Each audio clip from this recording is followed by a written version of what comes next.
we've got good books lately. Branden and Tayler. Woo. Yeah. Hello. How you doing? We're We're doing good. great. We're doing good. We're having a fun time. We're having a glass of wine. I don't know Yeah. End of the if you day. partake, but That's it's great. We're in the So- same time zone, so Yeah. that's what I think is really cool is that we don't have to even mess around with any of that. no, Like I've we're done seeing the same live light streams with outside.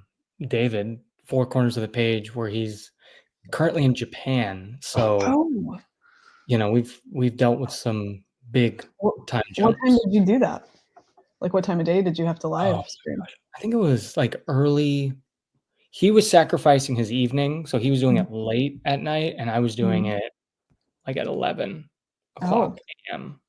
So Okay, that's a huge difference. Wow, this is nice. 4 p.m. Yeah. this is great. It's great. Yeah, I was kind of up in the neck of your woods over the weekend. We went to Arizona to visit friends, and my lips, my skin just immediately Shriveled up and died. no moisture. They're finally coming back. So yeah, it's really rough right now too. It goes through a phase around now where it's just, but we get rain. Rain is coming. It's supposed to. Like, What, Friday? of course, you were in Arizona. It's What part of much Arizona? drier. Yeah, where in Arizona? Goodyear. Goodyear. Goodyear. Where's Goodyear? That's outside of Phoenix, right? Or near Phoenix? It's just right outside of Phoenix, and it's like right Yeah. off of the, I don't know, the 10. I don't know what the interstate's called. You're out in but like dry. Yeah. Yeah. Oh yeah. That's what makes Phoenix so big. Is that like Sonoran desert dryness? Not that bad of a drive, but anyways, that's what we did. And did you do some fun stuff out there? Oh yeah, it was great. But again, like I would wake up and just exhausted because I'm pretty sure the heat and the dryness. But I got to read one chapter of my book. Oh. Hey, are you reading? What are you reading right now? Lonesome Dove. That's okay. I didn't know if you were still. Yeah. Amazing. Love that. I am this far, and it's been a month and a half. Oh. So do you like what you're reading? I love it. Okay, good. But I'm just not reading. Right. God, I know that feeling. Getting those zones. It makes you feel, especially because you're a content creator within the realm of reading, doesn't it kind of make you feel like, what am I even doing? I'm okay with where I'm at. Like, I don't have to pump out content. Yeah. I can just like, hey guys, I love this book and this is where I'm at. And let me tell you why. And that's it. Yeah. I think I'm really happy about that there's not pressure anymore. I felt like even a month and a half ago, 2 months ago, there was this pressure. Yeah. But yeah, what do you guys? It is. It is. What are you guys reading? I am currently listening to Cujo, which I just finished reading. Yes. That's Stephen King, right? Yes. And then I'm moving on to, well, we're both for our book club. We're reading this one. The Great Alone by Kristen Hanna. Oh, it was voted on. And it sounds really good. It's like 1970s Alaska. There's like a lot of isolation themes. Kind of like what happens to families that are living, I'm assuming that are living within like an isolated, very isolated situation. Yeah. I just started it today. I really like it's first Kristen Hanna book I've read. And I really like the way she's writing it. It's really easy to read. It kind of flows well. And I'm getting I've been to Alaska 3 times now. So I kind of know the area a little bit like they're talking about. And so I kind of feel almost immersed more so in it. Love that. So kind of cool. Yeah. You're going to hear, I don't know if you can hear it, but Pepper is right Our here. dog. And she's doing that like, I don't know if you've ever seen her. She's okay, good. She's like doing this like growl snore thing. I think she's obsessed. Growl snore. Okay. Yeah, it's hard to explain. I've never heard of the growl snore, but do you have a dog? We somewhat do. We do. It's our parents' dog. Tell me more. Oh, okay. Wow, that's horrible grammar right there. So it's my wife's parents' dog. Okay. And, but it's ours. When we visit, sure. He loves us. He's a golden doodle. Oh, yeah. and he's a little human. He doesn't know exactly how to dog. Yeah. I don't know. He's just a little human. I want to be one of those, soccer moms that show off a photo of their child. So let's do it because I want to hopefully see. this. Oh my gosh! Wait, does that? Oh, yeah, little baby. Oh, yeah. I feel like this isn't a dig either, but I feel like those dogs look like Kentucky Fried Chicken. Oh, they do. Yeah, they right. do, especially when they're little puppies. That was normal. Yeah. Hey Jerry, how you doing? I normally I like to do live streams in the my morning time. Yeah. That way there's you know how the algorithm of YouTube gives you the audience thing, like, hey, you need to post during this time. So it's like 8 a.m. for me. Oh, yeah. We're winding down, and I feel like I have a lot of overseas viewers, and everyone's earlier in the chat. We had Toby here say I won't be able to make it because he's in England, and 1 a.m., 2 a.m., 1 a.m. So yeah, I know it's crazy. Wow, and then we got Rick here from India. It's 5:30 a.m. So wow, at least we're starting the day with yeah, Rick. that's great. Yes, that's good. Really happy you can join, Rick. You're pretty. I think you're relatively new here on my channel. He's left some really sweet comments. But yeah, I don't know what kind of turnout we have, but we're just gonna hang out and that's fine. We're good with that. Hopefully books. Hey, good evening. It's 7 p.m. for me. Glad to be joining. I'm glad you're here. Yeah. But yeah, so you guys are reading Kristen Hanna. Yeah. Yes. Well, I haven't started officially yet. No. But I will be. But we have our book club, Yeah. and that's the one that they voted on for this month. Yes. Yeah. Which is good. Yeah, it's good. When we have our lives on our oh my book gosh, club, we do our book club lives. Like you said, do it at a certain time so you can get everyone, and we have the same deal. Like, okay, where are we at? But it's a Google Meet. It's a Google Meet setup, so it's and they can go on for a long time. Yeah. We usually do it in the morning as well, because the morning, and I know how you feel about this, but it's nice to have like coffee, maybe a pastry. Yeah, we would have totally done this in the morning, but alas, school. Yeah, I can't take a day off. No. Oh, he's speed running your videos. Speed run all my videos. That's an honor right there. Finally caught a live. See, now we're getting another like wave of people who haven't been able to make my lives, which is really nice. That's really true. That's good. Opens it up to everybody. 2 hours, but we'll watch for about 30 minutes. That's more than enough. Thank you. Yeah. Okay, so BookTube. How long have you guys been on BookTube? We started the spring of 2024. Yeah. So about a year and a half, a little over almost 2 years now. Mm-hmm. Okay. And how about let's go a little further back. When did you guys pick up books?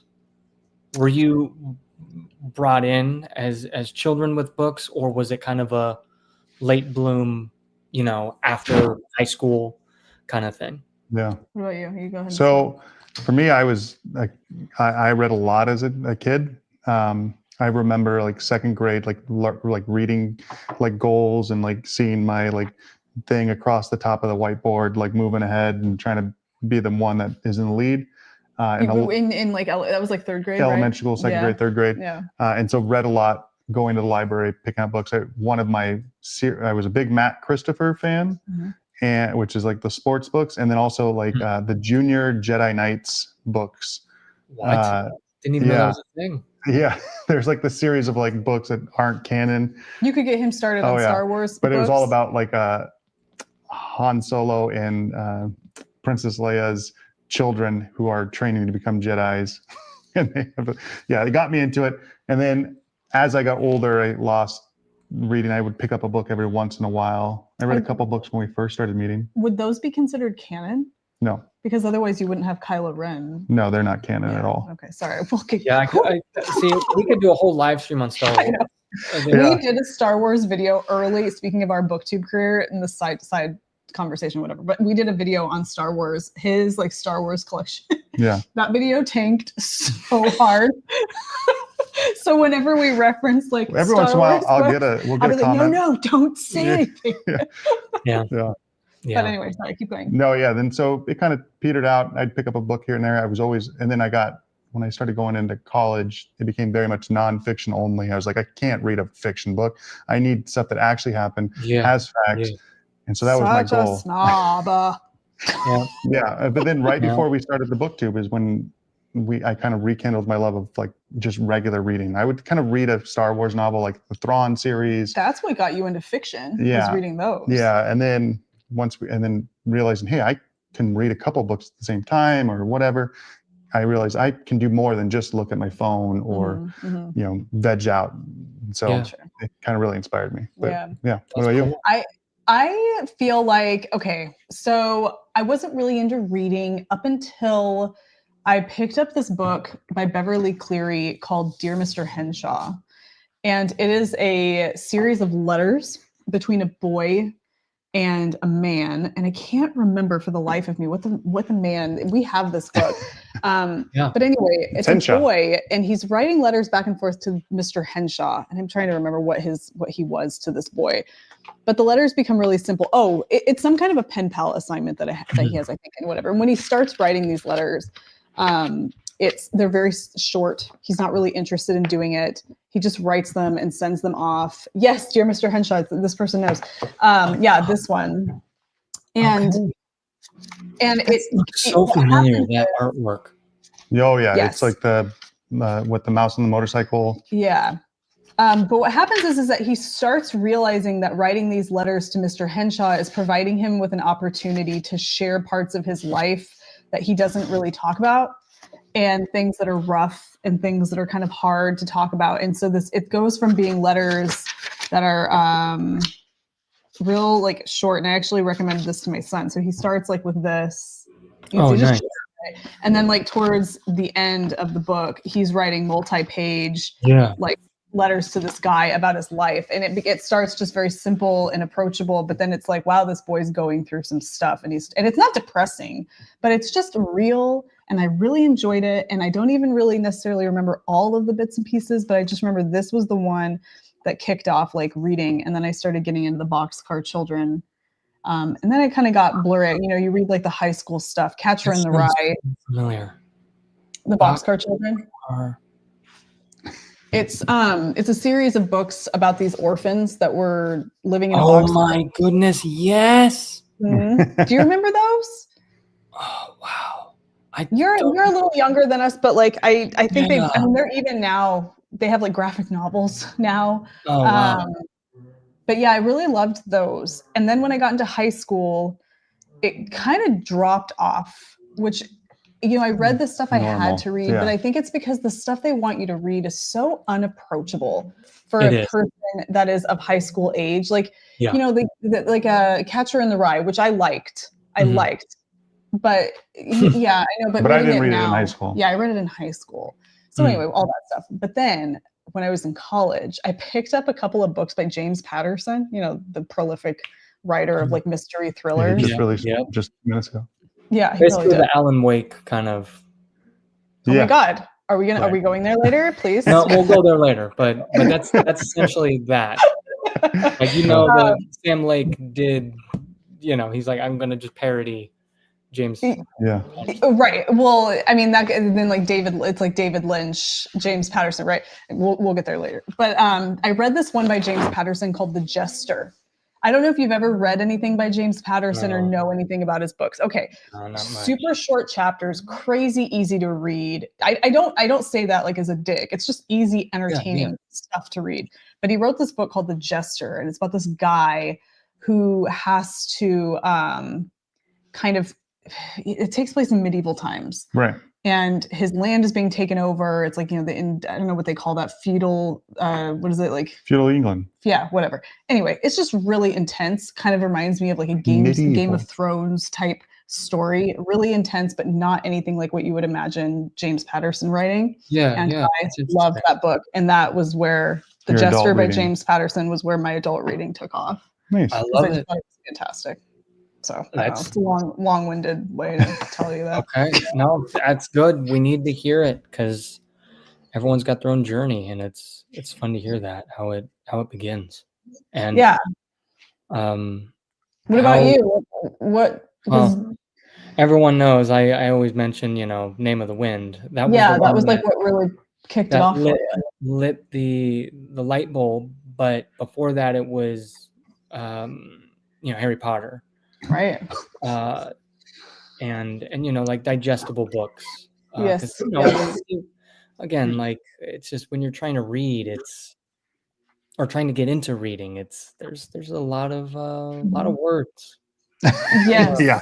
It's not an approachable thing to get into as an adult. Especially when you're in college or like late 20s. It's I don't want to like throw that, as like that age group as a everyone's in the same spot. Everyone is different. I know readers who are, 12 who are, reading all the time, but then I think more often than not, I don't think we're reading as much. But at that age group, you're in college, you're studying textbooks and stuff. Yeah. So for me personally, I wanted to play video games. I wanted to work out. I wanted to, that's it. It's funny because like video games, depending on what type of, not that it matters, but like depending on the type of video game that you're playing, sometimes it scratches a similar itch, immersing yourself in a story that way. Yeah, obviously, you're not reading words, but like you're experiencing a story. It's storytelling. It's just another form of story media. And even that, I think there was like, I did that. Well, because when you grow up, you're playing these platformers and these fun racing games, and maybe some of these RPGs that actually have deep stories, or like a Zelda game, and you're just like, wow, that was a really good story and stuff. But I don't know. For me in high school, it was just Call of Duties. Yeah. But then as the older I got, I wanted to slow down and actually play through these like deep stories, and as you mature, you're able to understand that depth of storytelling within a video game, and that you recognize these video games can be engines and vessels for amazing stories. I think the same thing goes with reading. Once you realize reading can be immensely powerful and beautiful, it's a wonderful thing when it catches you. That's why I'm really excited to crack this open, since I haven't started yet, because I know like, even though I haven't been like physically reading, I've just been listening. I know as soon as I crack it open and start, it just like clicks, and then you're in. And it's the greatest. It's such a good experience. So kind of similar for me. I read a ton in middle school. Afterwards, I just kind of stopped. I finally picked up a book this past year and haven't looked back since. Love that.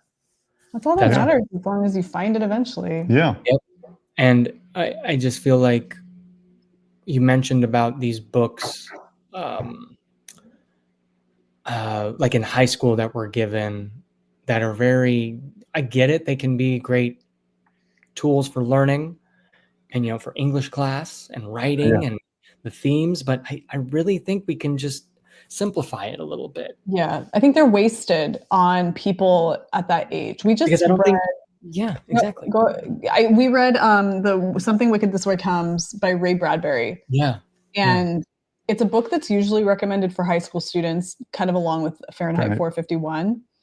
And reading that, I would think, this book is so impactful. Highly recommended if you've never read that. I haven't yet. Yeah, I would give it a try. And then I picked up Lonesome Dove, so that's okay too. Yeah. But I feel like that book is so powerful and impactful when you're an older, like reader, especially over 30. Like I just feel like it's so much more powerful. And if you read it at like 15 or 16 years old, I just feel like, gosh, what a waste of such an incredible like trip. Like you go through a journey in that book, and and you can get lost in the theme or the literary styles that he's using, and being taught like, oh, this is what the meaning of these phrases are, right? And as a high school kid, you would kind of just, okay, whatever. I'm not really buying in. Yeah. Yeah, exactly. I read it now. There's I was like, connectivity. I had a connection because of being one in my 40s to having kids and kind of seeing that, pull. So it had a double thing for me. You're 40. Okay. That's in the 40s. I guess so. I feel like you're not in it until you're like midway through it, right? Yeah, so I'm late 30s. I'm actually with you. I'm with you on that. Yeah. But I would, anyways. Yeah, it's interesting because you see words at that age, and then I just don't think high schoolers or even elementary school kids have the capacity to handle that heavy of a book. Those books that are thrown at them. And I think it's best when you have the freedom to go to the library for AR reading tests or whatever. Yeah. And just pick a book that you want, that looks interesting, that you pick up of your own volition, and you read because, yes, you're kind of enforced to read, but you still pick that book, and you can enjoy that journey however you'd like. I think that's really powerful. My video that I did just a couple weeks ago, I talked about self-help books, and I was kind of grasping at straws where I wasn't well versed in that subject, but I was just trying to share my experience with self-help books. Yeah. And basically it was a conversation I had with my friend Dalton. He mentioned that's all he wanted to read, nonfiction books and self-help books. And he's like, I can't read fiction because I feel like I need to be learning something. And use my time wisely. And so my wife and I were kind of talking to him and mentioned like you can learn so much from even just characters and their journey. And that's what kind of brought up that video. But I think it's interesting because it's also okay to read with no intention of learning anything, but just being completely engaged in a story. I just did a video on my other channel a few days ago. And it's not really it's not about reading, but it's about stillness and the virtue of stillness, and about how there's power in doing nothing just for the sake of doing nothing, kind of just taking the time to just exist. And I think that we find that we have to suck some kind of value, like tangible value or like intellectual value out of everything that we read. And I think that that's where like maybe kids in high school, because that's kind of what they're being told to do. You have to really read between the lines. You have to pull out all of the figurative language from it and really annotate it, all of this stuff. It's like, what a way to teach kids how to appreciate reading, when really, if the book is good and the writer has done their job, you don't need to direct them. Like, they'll find their way. And if they don't find their way, then it's not right for them at that time. And so I think that's where like people who have a hard time walking away from nonfiction into fiction, I think they have a hard time relinquishing that like need to get some kind of value out of it or have it be productive in some way. That's a good point. I mean, it's a mindset that, it's easy to have with life as an adult, because you feel it changes. It really does. Yeah. And, there's a weight of responsibility that, happens. And absolutely. You feel like you have to be doing something with your time wisely. And sometimes it's hard to relax. And that's part of the culture that we live in too. It's just, it's go, go, go. Yeah. And, so I hear that one of you is a teacher? Yeah. So what do you teach? I teach high school social studies. So right now I'm teaching U.S. history and world history. Really cool. Now, how long have you been teaching? This is going to be my 13th year. I love that. Yeah. And I just recently, the reason we weren't able to get together over the summer to do this is because I was transitioning to a new school. So there was a lot of moving parts and kind of making sure everything was set up. But so it's been fun. How would you handle that with kids and reading and like books that I guess maybe it's the school district that kind of enforces it, but if it was your classroom and you had your way of trying to encourage kids to read a book, or maybe, hey, here's a few books that you can vote on, and then let's have a discussion with it. I'm just curious. Yeah, I mean, I don't really know too much about the English department's Okay. like criteria because that's a separate department. But I know that like there is required readings they do, and depending on the level, those teachers can kind of have a little bit more leeway. But I think a lot of what a lot of districts have kind of gone to now is less about full on novels and just like collections of works that they kind of synthesize down a little bit more so that they're more Mhm. manageable for students rather than doing it. I know there's still the teachers who do the Romeo and Juliet unit or the Great Gatsby, you know, because I've seen it because I can do the end of the unit like party or whatever. But I've always thought about like in my class, like making like a fun, like a little extra bit, like, hey, if you read a book from one of the topics we discuss in world history or whatever, and then give me a book review on it, you can earn this amount of points towards your final grade or something. But I've never really kind of concreted that down. Do you feel like choice is key? I think if just to be able to engage in reading, yeah, I think that would be Yeah. great to be able Yeah, to give choice. But I that's feel how like I would. I think school districts kind of get stuck in this idea that we have to like have everything systematically laid out so we can it's all data driven, right? So they can Yeah. see that who's doing what, when, how, and effective. It's standards based on kids that don't Yeah, necessarily fall within the standard. which is tricky. Yeah, Yeah, So it's it's there hard. you have a classroom of 30 kids, all different Mhm. backgrounds, different family lives and home Mhm. lives and interests, hobbies, habits. It's fascinating. I had coffee with a friend of mine, who's an English teacher, and he talked about his reading journey and how he, um, encourages kids to read and how Mhm. he's able to get them to engage with the words and the story and actually feel something. Uh, Sure. I've been dying to get him on the channel here, but again, he's a teacher, like, barely have much time. Uh, especially English teachers. Yeah. yeah, yeah, yeah, It's but interesting though because like it changes so much. So I taught 4th grade for 8 years before Angus mm, was born. Yeah, And when you teach elementary school age kids, you provide them with a plethora of options to read. Like you teach them how to pick a book that fits them. But you give them so many options of things they can read. Sure, like there may be books that you read as a whole class where the teacher reads it and the kids yeah, have a copy or whatever.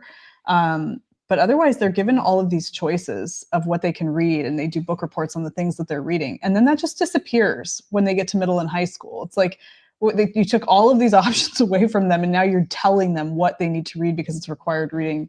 And I've always kind of felt like it's such an abrupt change, and it's a weird way high right school here. sucked the joy. Yeah, yes, yes. And I think that's interesting because that was exactly how it was for me. I yeah. felt like I was doing good.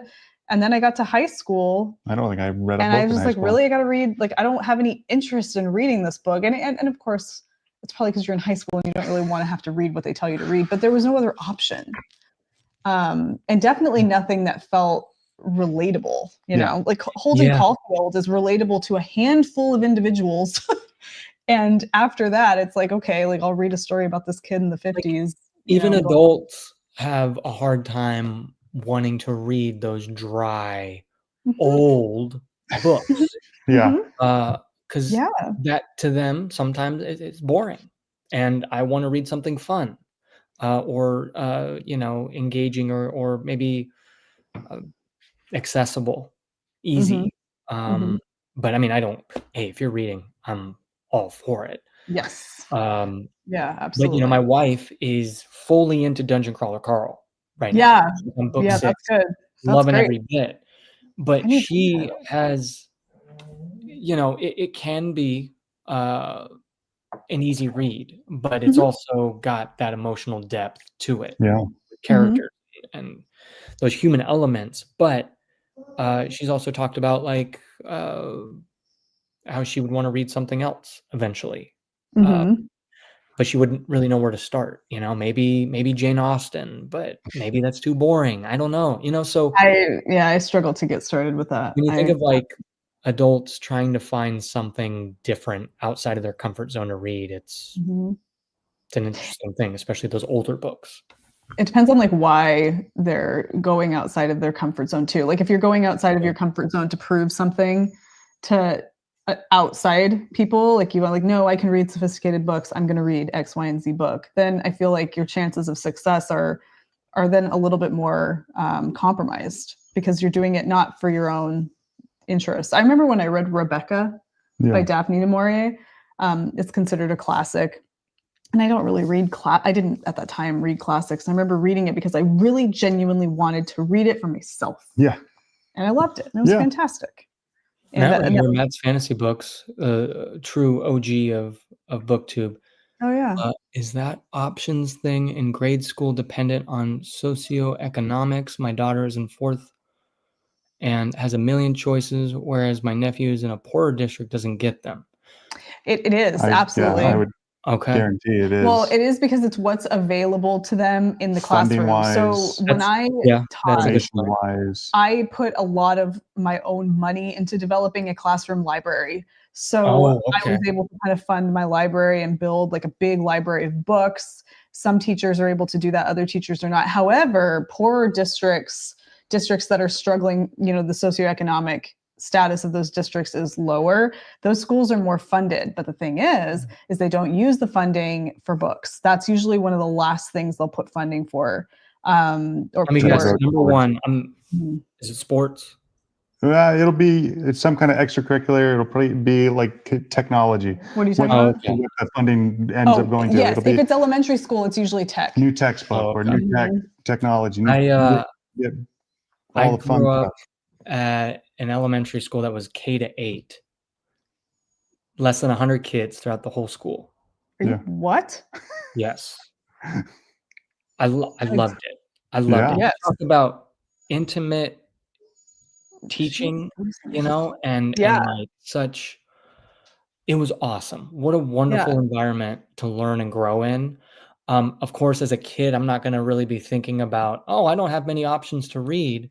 I guess looking back at it, our library might have been small, but I mean, I could picture that library right now and I can still remember the smell. I don't know, because at that age, I didn't know what I was looking for, you know, when it comes to books.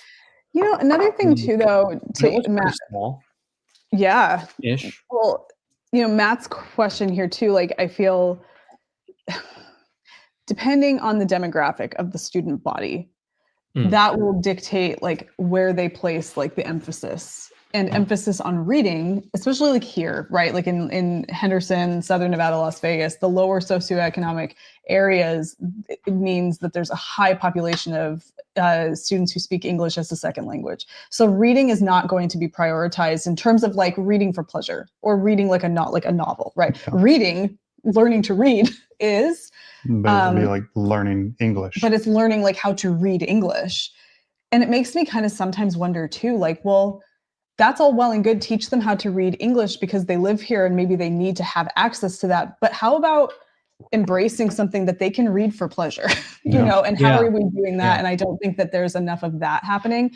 And so those kids that even maybe aren't English as a second language, they're also like kind of experiencing the same thing. Whereas reading for pleasure or reading for the sake of just reading is not prioritized across the board, which is really unfortunate. Yeah, I mean, I think just in general, the reading aspect it's tough, you know? Yeah. But yeah. That's a really good question though. Yeah, that is. And it just kind of took me back to my school. I'm just thinking about it. 100 people, that's wild. I will say Malazan brought out the joy of picking out all of those details for me, and I now understand why they wanted to focus on it in school. Is Malazan wait, that's a school book? Like you read that in school? I've never heard of that. I will say I've heard of this before. Brought out the joy of picking out all of those details for me. Is it like a series of books, right? Yeah, it's a huge series. A big series. It's the one that has Gardens of the Moon. And that's one I've seen before. When I hear people talking about the Malazan books all the time, and I can't begin it yet. I have a lot of folks. I believe Granden here actually mentions comments on my videos like, "Hey, when are you going to start it?" Yeah. Oh yeah. Yeah, I've seen it in school. That's an investment right there. Yeah, they're in Skankar reader. here says, I struggle with the classics. So we talk about my friend who only wants to read like self-help books. Yeah. Well, he texted me one day. He's like, "Hey, what do you think? Give me any like fantasy recommendations." Because I'm a big fantasy reader. And I brought out some, like Harry Potter, Name of the Wind, Last Unicorn, digestible books. Sure. Well, he leaves with, I think, the Odyssey or something, like some Oh, thick classic. I'm like, that's not. You're not. Yeah. That's No, it's no. tricky because it's like no. written weirdly because it's a poem, Yeah. kind Yeah. of. I mean, So if you're ready to read it and you know what you're getting into, it's a great story. But that's not where you should start. yeah. Oh, that'll ruin it for you. Yeah. Good and proper. Yeah. Yeah. Well, okay. While you're thinking, I gotta give Pepper water. Just give me 1 second. Yes. I'm listening. I can hear. Yeah. So throughout your whole like reading journey and career, what have been some of your favorite books of all time? Oh, I like this one. Stayed with you long after you've closed. Yeah. I mean, for me, there's been quite a few. I'm an easy reader. Like I fall in love with all of them. It seems like I give 5-star Branden. Yeah. It's only if I connect to it, I'm like, wow, that really helped. But Yeah. there's definitely like books like, especially since we started this journey of doing the booktube and like reading a lot more. Books like Project Hail Mary has been really great. I really love Lonesome Dove. When I finally picked that up, that was great. I just enjoyed it. And what's funny is because I read with our book club, I read for fun, but then I also have my brother and my aunt. We have started a little family book thing where we each pick a book every month or every time, and it seems like every book we've been picking it recently or over the year and a half we've been doing it, have been just ones that either I didn't expect to like, but really enjoyed, or was thought provoking, or was like, wow, that really hit home and was like, it's been cool. So it's hard to really narrow it down to something. It's like when you get asked, like, what's your favorite movie of all time? Yeah. I don't know. And so I say I Wayne's think a World. movie's different though, in my opinion, because there's so many and it's so much. It's easier to read or watch a movie. Sure. Because it's 2.5 hours, 2 hours, maybe 90 minutes. I think it's harder to navigate that. Whereas when you physically read a book or something, there's a little more time invested in that. And even listening to a book, there's still 10 plus hours. And if you're physically reading, if you're a slow reader like me, oh my gosh, I feel like a book could stay with you because of that effort put into it. It's almost like a series. Like if you watch like a series, like that sticks with you for so much. It's with you so much longer than like a movie, right? Yeah. Because you're with those characters for so long. Right. Yeah, absolutely. Yeah. So is this one of your favorites? This is one of my favorites. And it just registered with me. It's Neverwhere by Neil Gaiman. Oh, wow. And I read this because it was my brother and my dad both read it and recommended it to me after I read listened to American Gods. Your dad read this? Yeah. Really? But we were at a local library and I saw a library edition copy of this. And I was like, oh, that's the book my brother and my dad recommended. I read American Gods.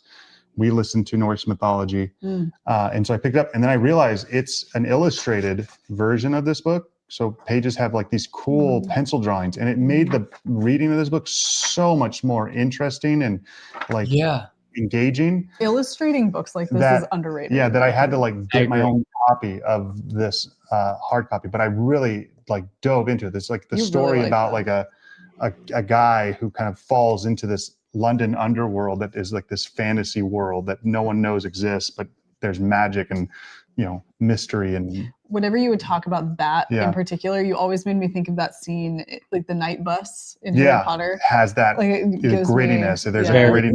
Very cool. You end up getting to the end of it and you're like, was any of that real? Was was that a story? This is one I always kind of come back to, and it's one I want to kind of reread again eventually. But yeah. I'm trying to think what I was going to go. My wife just showed me her phone. She's chilling on the couch right there, and She's watching the live stream. So we got an extra She's viewer watching right here. Aw. Subscribe, honey. Yeah, there you go. I think your wife is lovely, by the way. I know she needs to be Amanda, if more you're videos, watching. but I understand.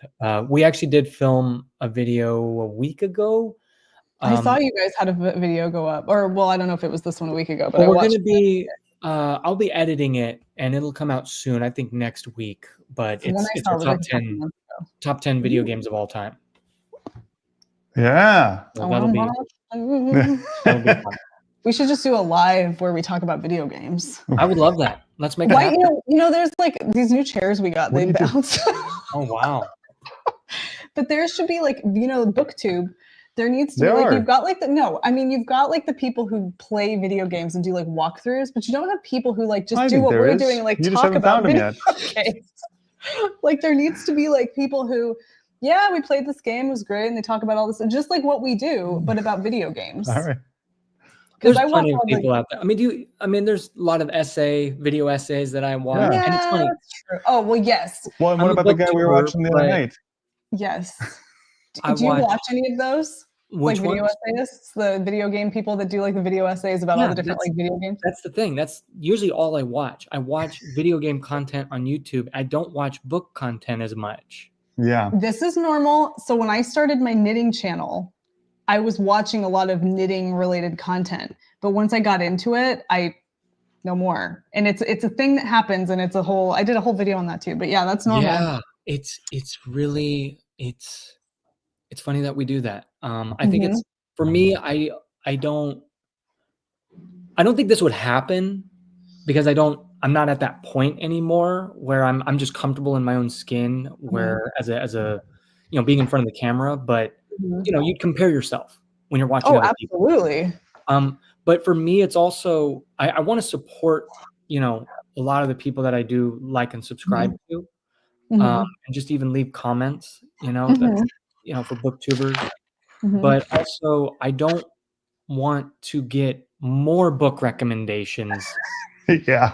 Because that's what BookTube loves to do now. It's less about, I feel like, real in-depth conversations about each book, because usually that's behind like a Discord or a private, Google live stream kind of thing, Whereas like a lot of BookTube is 10 books to read during fall, 10 books to read during winter, which I think is good because it gets people options. Yeah. But do you think it needs to be balanced with it absolutely should be balanced. I think a lot of people keep coming up with different titles to say the same thing, retitle the same thing, and I do that too. But I'm also just trying to provide reminders of like, hey, it's okay to read slow. I know I keep talking about that over and over again, but when I'm inspired to do that, I just want to do that because I feel like it's something that I just want to have a friendly reminder of that, for people. It's funny that you say that because I know that you posted a video, I want to say it was 3 weeks ago, 2 weeks. Time goes so I don't even know what is time, but you posted it about that. Like, it's okay to read slow, that video. Listen, I've been doing YouTube since 2017, and you go through this, it's not something you go through, but you start to prioritize things in what you provide to people, right? And you had that video out, and I even said to you, we were making dinner, we were in here and we were watching, and I was like, Thomas is fighting the good fight. Like I was like, he's going through, he's doing the good, because you have to. And like you are an influencer, whether you like it or not. And so what you choose to influence is really important. And yes, like influencing people to read books, talking about like the top 5 and all that is good because it gets people, like you said, it gets them excited about reading. Yeah, it does. But you have to balance that out with things that bring people back down to the ground, that lets them know like, hey, like this is a whole, like there's a million books that you can read for fall. But like, just remember, it's okay if you're reading one in the next 3 months or whatever, so I think you have to do that kind of thing. Yeah. So it's really important. And it's of course, it's never to bash that trend or, those videos that are getting put out with, book recommendations, 10 book recommendations. People are going to be reading at different speeds. people read more than me. Mm-hmm. People read more than you guys, you know, or less, you know, Mm-hmm. but and people are trying to make a living on YouTube too. So it's like they've got to like consider that part of that as well. So it's like there's so much going on, and you provide a little bit of that, like, I don't know, like you make it something that people can understand. Like, hey, this is what's really going on here. It's okay to read.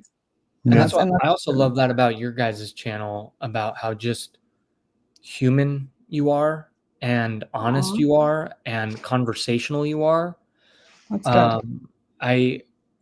I'll never forget you guys like shouting me out. I'm like, oh my gosh, I got a shout out. That I didn't even know that was possible. From two little small time booktubers. I was so like, wow. And and I'm just happy we're finally chatting and hanging out. Oh, me too. I know, same. And we shouted you out because for everything you're saying. We just enjoy watching you because it's the same. It's very conversational and chill. And I feel like whenever I watch you, I always, depending on what time we're watching the videos, I feel like I should be drinking coffee, which is a good feeling because I love coffee. It's a great thing. I mean, I only have, 1 or 2 cups a day. This time change is brutal. Yes. Oh my gosh. Yes. Oh my goodness. It's brutal. Do you guys go to bed early? We go to bed early and we get up early. Same. It's just getting up is easier, but when you look how dark it's getting, I'm gonna have to start turning on a light here soon. It's dark. It's getting dark outside. There's like very little light outside. And that is what messes with my brain. I like that 7 o'clock to 8 o'clock sunset, not 4 o'clock. Same. Oh my gosh. Yes, it's really. It's helpful with the boys though to get them inside. Oh my god, when you got kids. Only 2 coffees. It's a hack for you. You don't ever have to tell them what time. You just say, hey, the sun's going down. It's bedtime. Tier lists are very good for the algorithm, especially in short term, but they need to be balanced out with evergreen, more meaningful content to keep people around, but they often aren't. I kind of did a tier list recently, and I wanted to not just list books for the sake of it. I wanted to really provide what the story behind the book and that reading process. That was my favorite video I've ever made. It was so much fun to just share all that. And I love tier lists. Like that's content I can get behind. Absolutely. I think they're great because they everybody's could be different. And it sparks like a debate or opinions in the chat. Yeah. It would be fun. To do like a tier list of like the same books as somebody else does, and then conversate like, really, you put this there? I'm a big disc golfer, so I watch a lot of YouTube disc golf content. I love it. And the end of the disc golf pro season has just finished up, and so a lot of the disc golf pro YouTubers are now doing a tier list of like their favorite courses that they play on tour. They play the same courses every year, but they always just change them based on, and I'm like, all right, I'm in. I'm never going to play these courses most likely, but it's interesting content. And it's funny because like one realm of YouTube will start doing tier lists, and then you see it in all over. It's cool. Tier lists are fun. It's for sure. But I love video game tier lists. I will get behind any day. They're personal. Yes. You can get really like somebody drops down one of your favorite games. Like, what are you talking about? Yeah. How did you not have the same experience? Funny thing, Gronman really does. He's saying what I'm thinking as well. Like when I see a tier list, there's part of me where I'm like, go a little more in depth why it's there. Don't just I'm putting it that here. Yeah, I agree. I want to hear a little bit. Just give me a couple sentences why. Absolutely. By the way, I don't know. We have a little tiny washer. It is the worst. It's been going for like 9 hours. I don't know what's going on, honey. We can't hear it if that's what you're worried about. Okay, good. All right. Ours I'm doing like a cleaning cycle for it, and it's. Anyways, I fully agree with slow reading being okay, but it's difficult when everyone says you have to read this about every book. I feel like I need to rush despite knowing it's not good for me. That is also something, I mean, we're kind of getting off topic here. No. Let's do it. Okay, let's do it. how the conversation behind, various books, especially like the trending books, how a lot of it is just hype. Yes. And there's not a lot of substance. Yeah, I'm trying to be nice. Conversation? I just want a conversation around books and like tell me why you think this way, and if there are cons, tell me why. Or I really find it hard to believe that there are books that are just so revered to everyone. It's doing more of a disservice than a service. Yeah, it really is, because what happens. Yeah, well, what happens is why? Sorry, go ahead. No, please. Sorry, I'm excited. I'm so excited. But you get a book that everybody's like, oh, this is the greatest book ever. Okay, there's a book out there by Colleen Hoover called Verity. It's the greatest book ever. You're going to read it in 48 hours. And they build you up about this book. I read it fast. Just get done with it. Was bad. Okay. It was bad. We can talk about that. It's going to keep you hooked. But then the ending, I'm like, really? This is ridiculous. But you have you're all hyped up for something because people make you feel like it's going to be genuinely an amazing experience. And so you buy into that and you read it and you're like, yeah, this is not anything like what, you're expecting. And then you realize the hype is not real. Like, it's just everybody's trying to jump on some kind of a bandwagon, and it does a disservice because then you stop trusting, the hype. And then I don't know. It's just it's a whole thing. It's like, give it to us for real. It's okay to not like a book that everybody else likes. Yeah. I don't know. I like to see. I think Matt's fantasy books and Mike's book reviews, very honest. Yeah, that's good. Mike has always said like there's no such thing as a perfect book, although in my opinion I think there is. There's no such thing as perfection, but golly, there are things out there that are just you've done it right, you've executed it perfectly. The positives far outweigh the negatives, so that's but I love Mike and Matt being honest when it comes to books. Because like we talk about content that we watch. I watch a lot of video game content more so over books because I don't want to jump on book hype trains in the middle of Lonesome Dove, because I want to get lost in the book that I'm reading right now. I know Joe Hill just came out with a book, Strength of Many or something. Oh yeah, the second so those and the final book in the Sun Eater series. Yeah. Oh, right. Okay. Those are going to be hyped up right now because those are trending. Sure. Yeah. And that's great. But I just don't want to have that influence me, because whether we want to admit it or not, we do get influenced in that way. Oh, for sure. Like for example, a video game will pop up on my radar. I'm like, oh, okay. I guess I'm a Pikmin fan now because I've never heard of this game, but thankfully that was from a conversation I had last night with a friend on a walk. And I'm like, what is Pikmin? Tell me about that. And he's like, this is what Pikmin is. I'm like, that sounds kind of fun. Anyway. Absolutely. I think there's like an intelligence, a level of intelligence where you can know what you're going to be influenced by and steer clear of it until you're ready. Yeah. And I think that for a lot of people, not that it requires intelligence, but like it's something you have to be able to tap into.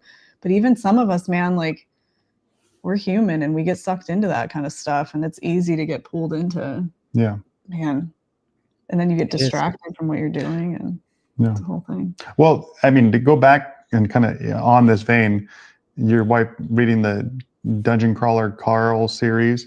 I picked the first one up when we were in Salem or back east last year during Halloween time, and I had it, and I was like, oh, I'm going to read this. I'm going to eventually read this, and then I started seeing it pop up on all the book tubes and all the things, and I was like, I don't want to be feel like I'm just following the trend. And then I was like, so my brother, he started reading them, and he was like, hey, when are you going to, I know you have it. When are you going to read it? I'm like, I'm just waiting.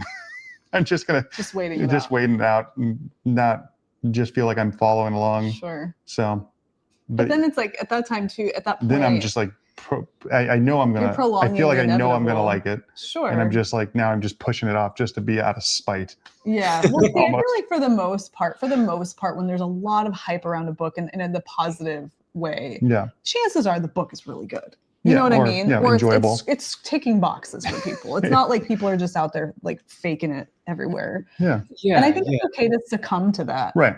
To an extent.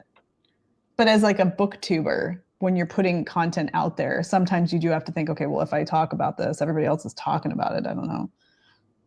It's a struggle. It's absolutely a struggle. It is. And I just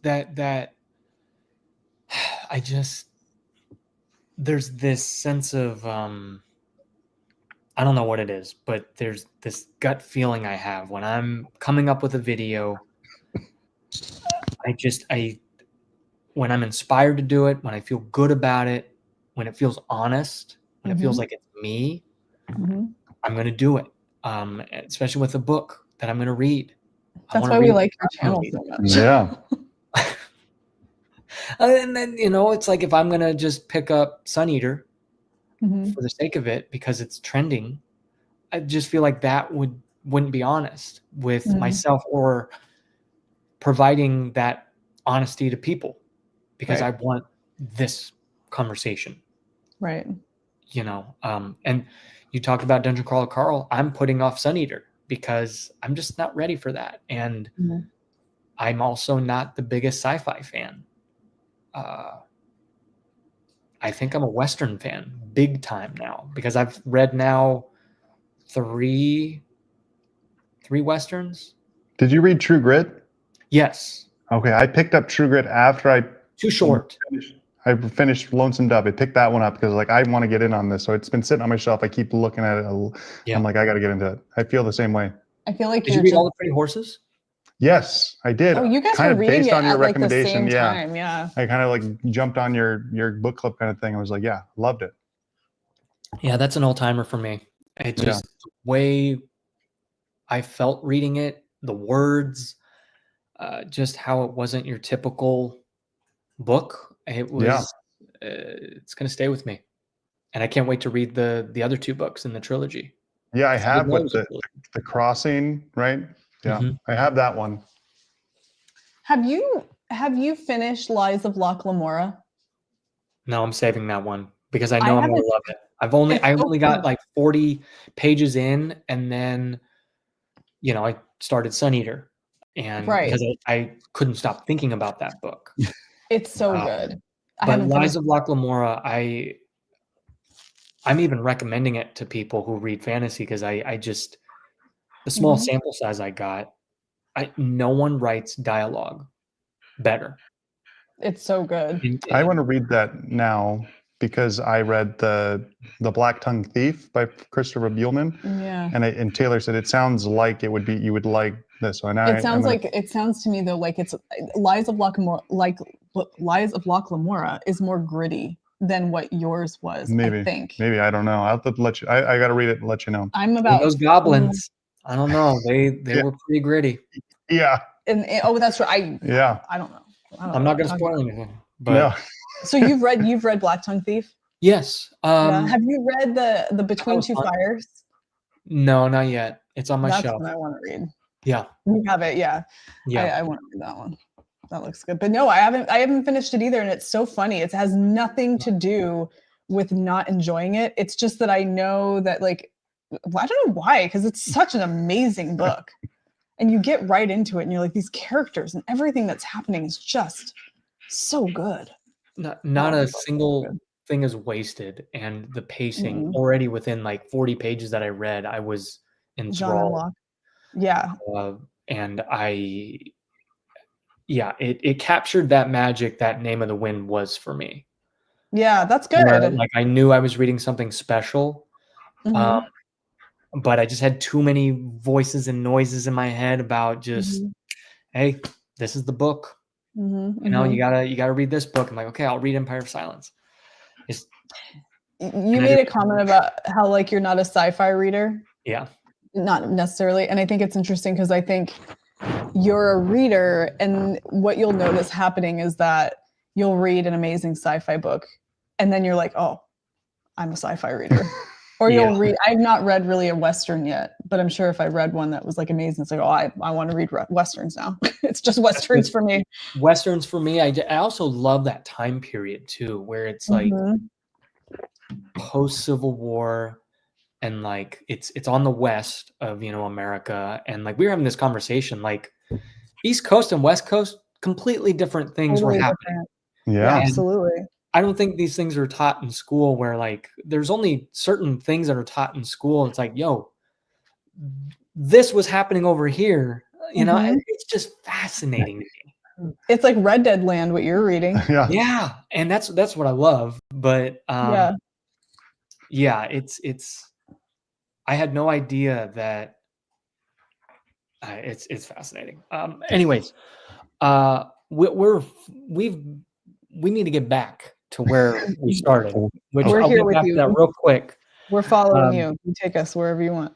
Personally, perfection isn't what makes a story good, not books, but The Last of Us 1 was pure perfection. I agree. But I like 2 more because it was imperfect. It was ambitious and unusual, which I appreciate. I actually liked part 2. 2 was rough. No, I don't mean that in like a good way. Like it sent you through the ringer. It did in all kinds of ways. Meant to do, I think. Absolutely. No, for sure. Absolutely. Yeah.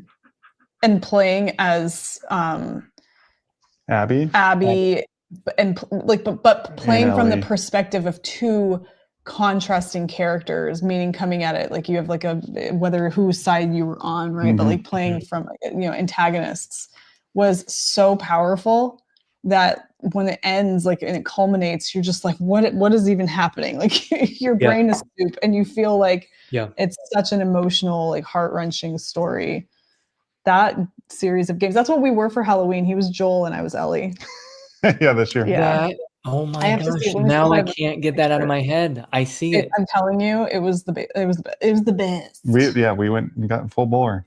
Yeah, we did. We got the whole thing. Like, I'm gonna see if I'll find a picture of it. The best way to avoid those reactions is to avoid the social media content sometimes, or you have to intentionally change your perspective on content you watch and how that affects you. I would agree. Yes.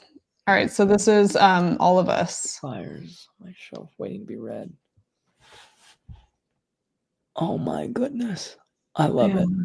I was even wearing black Chucks, and that thing in my hand is a foam brick, but it looked real. And we even had the flashlights like on the front of our backpacks. And that shirt I'm wearing is marketed. It's like Last of Us branded, but it's like her actual shirt. It was the best. I loved it. You shouldn't have the tattoo. I didn't have a tattoo. Well, she doesn't get the tattoo until the second one. Oh, that's right. Yeah. I had a friend who got Ellie's tattoo on his forearm. Oh, cool. Oh, really? That's cool. It's really cool. That's people who say like, oh, you play video games. You just like video games. It's like, you don't even understand. No, it's different now. Like it is. Don't get me wrong. I love a good platformer, especially, I bought the Nintendo Switch 2 and I'm like going through, the Donkey Kong games and Super Mario games because I just want to play the platformers because that's a different level of game. But what, Remedy has done and what Rockstar has done and, the Last of Us crew, what they're able to do with a narrative, it's so good. So can I ask you a question then? Yeah. What was your game that got you into story-driven narrative games? And Detroit Become Human is one that I'm interested in. That's what Scandal is talking about. I'm interested. We don't have a PlayStation 5. Isn't that an exclusive for PlayStation? I think it is. Might be. Okay. That's a good question. Because I'm remembering when I had that appreciation for story-driven games. I know Breath of the Wild was 2017. Open world. I think Amanda says Tomb Raider for her. Oh, the same. Amanda. Well, she needs to get over here. No, she's on the couch playing Fortnite, snuggled under a blanket. Honey, can I show you? Oh, you're so cute. I'm doing the snuggle shoulders. Let's see. That's tough. What about y'all? Well, you were saying that Breath of the Wild was 2017, and Breath of the Wild, we haven't completed it. That is a remarkable game, and it has a really lovely story and like overall vibe. But 2018 was Red Dead Redemption 2. Yes. But I would say Tomb Raider was what got me into. I'm talking like old Tomb Raider, PlayStation 1 Tomb Raider. Yeah. Okay, I'm 41, but like that got me into playing. I guess you could say that's a narrative game. It's linear, but it's, whatever. And then Assassin's Creed games. So we started playing Assassin's Creed 2 together. We never played Assassin's Creed 1. We played Assassin's Creed 2 with Ezio and that whole thing. And that, I think, is what really... Yeah. But you know what? Before that, though, was Vice City. Grand Theft Auto Vice City. The San Andreas. I loved San Andreas. Vice City. You like San Andreas. I loved Vice City because I loved the time period, and the music was so good because they played like actual music from the time. I love that. So it was Vice City probably after Tomb Raider, and then Assassin's Creed. But then when Red Dead Redemption 2 came out, that was a game changer. And then we went back and played The Witcher. And then we went back and played The Witcher 3. Yeah.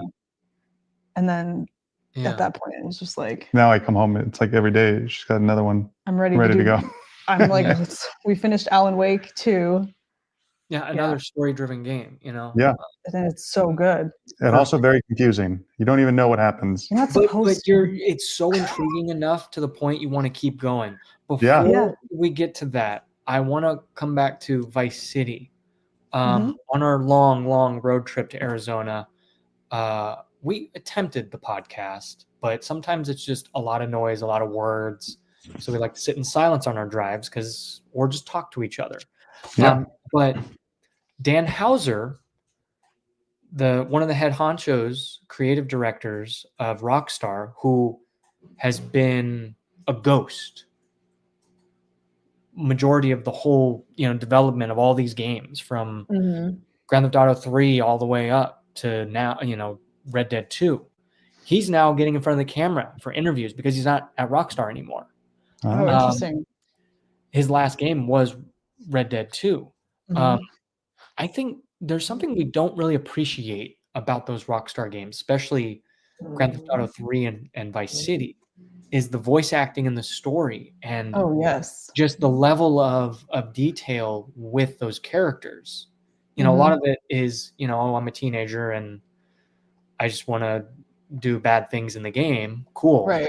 But no, there's so much more to it. Oh, yeah. And, as parents, when you're looking at the game, oh, that's a bad game. Yes, but there's a lot of quality to that, those games. So, 100%. So much quality, but like also, Red Dead Redemption 2 has probably one of the best character arcs in story-driven media, like that I can remember, and that I've consumed. I mean, it's just an incredible story, and like the way that the turning point of that story, and how you witness that unfold. And there's that whole scene. But you witness it unfold unknowingly. You do. You don't know. You don't know what's happening. Burn. When it happens, you've played it. All the way when through. It happens, yes. Yeah. When it happens, I won't say, but like when it happens, something has happened. And they paired the visuals, which are incredible, but the music, and they've timed it so beautifully. Like he goes on that, he rides away from that house, and he's on that long ride with the music playing in the background. And it's like, you don't really know what's going on, but you just know something's changed. And then it just builds from there. And it was so emotional and incredible that anybody who ever throws shade on playing video games, I'm just like, you don't know until you've played this game and have gone through that experience, because it's incredible. Yeah. And Witcher 3 there were similar moments in that too. Not quite as like emotionally profound, but still there were some emotional parts of that too. But I was at that point where I was finishing Breath of the Wild, because I took forever on that game. But when Red Dead 2 came out, it didn't hit. I was 25. And again, I'm not trying to say every 25-year-old doesn't have the capacity, but I'm at that age where I'm still trying to figure out what kind of video games I want right now. I finished it. It was good. But I know I want to replay that now, yeah. especially as a reader of, fiction and a lover of slow, methodical stories. Mm-hmm. I know I'm going to love it. And I know I'm going to try to really take my time with it and sit at the campfire and listen to those people talk. You do. You do. And I think that's the thing about that game is it has incredible replayability because there's so much, even if you play the story, I mean, you can make all these different choices, however you want to do that, but there's so much in that world to discover and little things. I mean, you can find people on YouTube making videos today, finding things in Red Dead that nobody has found before. Like this guy that we watched called Any Austin. Are you familiar with Any Austin? He's the dude that talks about video games with, he has like hair clips. He wears hair clips and okay, you got to find this guy. Okay. He talks about Red Dead and he was talking about continuity, like how amazing the continuity is, like the power lines and how they connect and whatever. But there's things in that game that you can still discover that feed the story and feed the narrative of all the different offshoots. And that guy who does all the Witcher videos that I watch, Exlatales. I don't know if you're familiar with this guy. No, I haven't done Witcher videos yet, just because I still need to play through the DLCs. Oh, that's right. Oh, yeah. Well, how far have you gotten? Well, I got. I'm a little. I might be done with the first DLC. I'm just stuck on that. There's this wraith in that house, and I'm just. Are you in the hallway? Yeah, and I'm just like, okay, I'm not in it right now. I can't, because I just took care of the groundskeeper. Yeah, I don't know when. Controls are so clunky at this. Because I was also in the middle of Elden Ring, and I'm like, dude, Elden Ring is responsive right now. So I shifted my focus onto Elden Ring. But when I am yearning for my return to Witcher, it's there. So absolutely. Yeah. That's a great world to get. Let me catch up real quick with the chat. Ocarina of Time, Wind Waker, beautiful. Breath of the Wild is my GOAT. I've said on this channel, but I'll also say it in the new video that I'll be posting, our top 10 video games of all time. Telltale, Walking Dead, great. I only played the first season. Ghost of Tsushima. Oh yeah, we haven't played that halfway through that. I think that's only a PlayStation we're exclusive, halfway right? through. Yeah, I think so. Okay. What's that? It's a PlayStation exclusive. Oh, is it really? I think so. Oh, weird. I think the only video game story that has really hit me, rarely happens for me with media, is Jackie Wells' story in Cyberpunk 2077. Wow. We have yet to play that game, and I don't understand why we haven't dive into Yeah. Divin. We haven't divin into it. Divin into it. Yeah. That's one I definitely want to. Okay, real quick. Let's go back to it. Okay. Let's get favorite books of all time. Mm-hmm. Let's just name a handful here and there. You guys take turns. Okay. Favorite books of all time. Books that maybe you don't, not objectively, perfect and, this is amazing. This is right. But books that have stayed with you. Well, I'll tell you, it will only appeal to a select group of people, but the Thrawn trilogy in Star Wars is my favorite because it made me fall in love again with Star Wars as a entity. Yeah. And that character made me just was like, wow, how come he's not in live action in the movie? And then when they brought him in, I was like, okay, that is okay. But the books, I read the original trilogy, which is great, the redone trilogy of the Thrawns, and then the prequel trilogy of the Thrawns, which is it has nothing to do with the Star Wars in terms of that world. It's just adjacent, and it still is amazing. I loved it. I feel like they could have made him look cooler. Yeah, I agree. In the show. Their execution. We don't need to get into that. Don't be afraid of the tangent. Those are my those are up there for me in terms of books I Mike's book reviews says the same thing about the Thrawn trilogy. Yeah. Oh, that's cool. Hey. Yeah. I would say mine. It's a series of books, and I kind of always come back to these, but it's by S.J. Paris, and they are a series of books that follow Giordano Bruno, the philosopher and alchemist. and real they're life like, one. yeah, he was a real person. They're like mystery thrillers, but they're really rich and meaty, and they have such great historical elements. They're all historical fiction, and I love those. Yeah. I love those. I get lost in them anytime a new one comes out. It's like I know I'm going to read it. Like it's just right there for me. And then it became the C.J. Sansom books, which I feel like are similar. The Matthew Shardlake books, yeah. But I would say the S.J. Paris, Giordano Bruno series, the first one in particular, because it just hooked me. So for people that like historical fiction, that's where it's at. Yeah. For me. Yeah. But historical fiction is something I definitely want to dive further into. I think because of Lonesome Dove, but I've been recommended Ken Follett, Pillars. It's the same. And it's been one of those books all the time. That I've had for a long time. Her mom gave it to me as like a Christmas present. I don't know what, almost 20 years now. 20 years, really? Probably when we first were. It can't be, babe. We didn't meet each other when we were 20. Yeah, we did. No, it wasn't that long ago. It was close to that.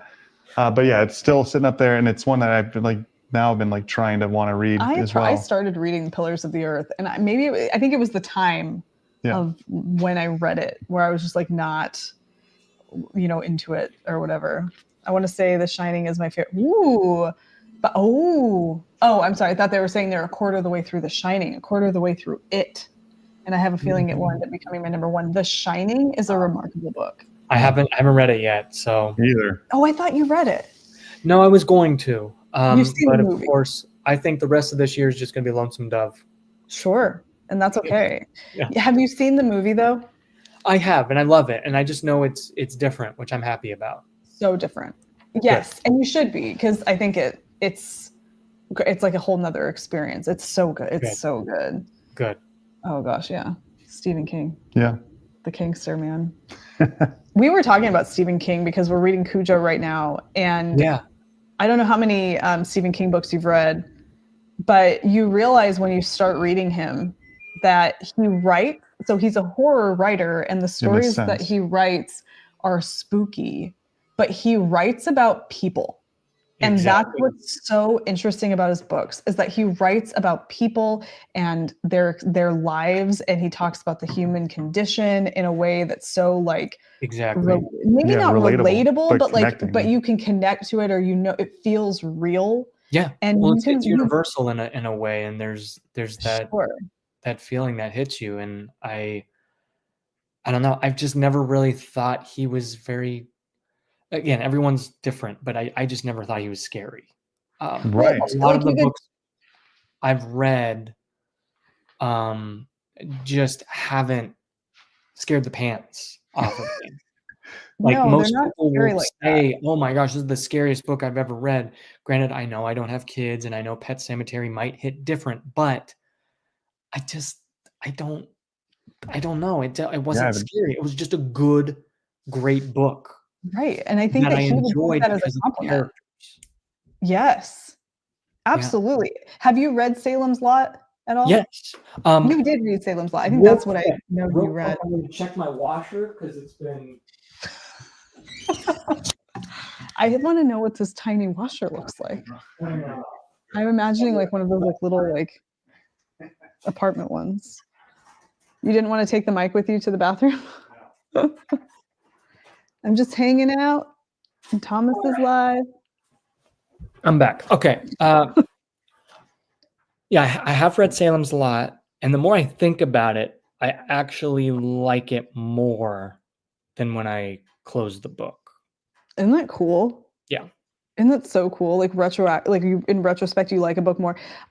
So with Cujo, and this is how it is with The Shining too. So the person who made that comment probably can relate to this, but the first so much of the book, you're like, hey, this is good. I don't know what's going on. I'm not scared, but I'm feeling stuff, because what's going on with these people is like, I feel what's going on. There's stuff happening with these people. And with Cujo, a good even half of the book, it's what's going on with these characters. Like there's so many little things happening with these characters and conflicts and things. It's just drama. And then the scary stuff starts. So it's like two shoes drop. You have like the first shoe that drops where it's like, wow, there's so much drama happening with these characters. And then the second shoe drops where you're like, whoa, okay, we have this like crazy dog that's like, you know, whatever. And it's remarkable. And I feel like I've only read this is my 4th Stephen King book now. And I'm just like, he's even as highly rated as he is, I feel like he's underrated for these reasons. Like people are like, oh, he's a horror writer, writes scary stuff. It's like, no, prolific writer. He writes amazing characters. Yeah, I think so. I don't know what it is. I don't think he's a horror writer. I know it's like a weird genre bending thing. Again, it's different for everyone. Like you're gonna take a book and you know take away something different or have a different experience with it. Some people play scary video games and they're not scared at all. I watch Whereas them. For me, I get more scared in scary video games because, more scared in scary movies because I don't have control. Sure. Whereas like a scary video game can scare the socks off of me, but I at least have something. Right. You know, whereas this is a good comment here. I think it's different. You know, words and imagination can be very powerful with feeling of, you know, fright that's like what they say because all you have are words and your own imagination. Well, my own imagination you can do a lot of damage. And I think Stephen King does that really well. Like in Salem's Lot, there was one moment in there that I was like, this is great. I'm scared. And I wasn't scared again the entire book. I'm like, dang it. I thought Do you remember when? Yeah, it was when I think those gentlemen were dropping something off and they went down in the cellar. Yeah. Sure, yeah. Like, give me more of that. Give me more of the unknown and the darkness. But then it just was like, oh, darn. But I still liked it. I still liked the book the more I think about it. But don't you think that it's like all the hype around him being a horror writer has done a disservice to you and like your experience with him because you go into it expecting him to be a horror writer? If people had told you no, like Stephen King writes amazing characters and yes, it's fiction and it's drama, it's suspenseful and it's great characters, and he always kind of has like some kind of scary underpinning. You probably would go into it and experience it in a whole different way. And I think that's where like hype can be almost not even damaging, but you know, it really impacts how a person experiences it because they go into it thinking, oh, this is a horror book. Well, it's not really a horror story. But for whatever reason, I finished it and I look back on it and it's like it was impactful and that matters. But we feel like because we weren't horrified, we didn't experience it the way we were supposed to. Yeah, which is, I think is unfortunately. Yeah, it's unfortunate that we do that. But that's how your experience with Stephen King is exactly my experience with him as well. Yeah. And so I stopped expecting it to be scary. It's like when, you know, you have your mystery books. Okay, I'm going into it knowing it's a mystery book. So that might influence your experience with the book. Going into something knowing a little bit of what to expect in a way might taint the situation a little bit, like take away from the impact. Same with romance. We know romance sells now. And that's a whole nother conversation. But when a book is written around the shtick of the genre, I feel like that's a disservice, or at least promoted that way. Yeah.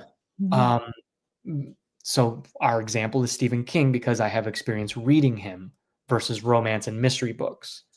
I think him being advertised as a horror writer is a disservice because it's so much more than that.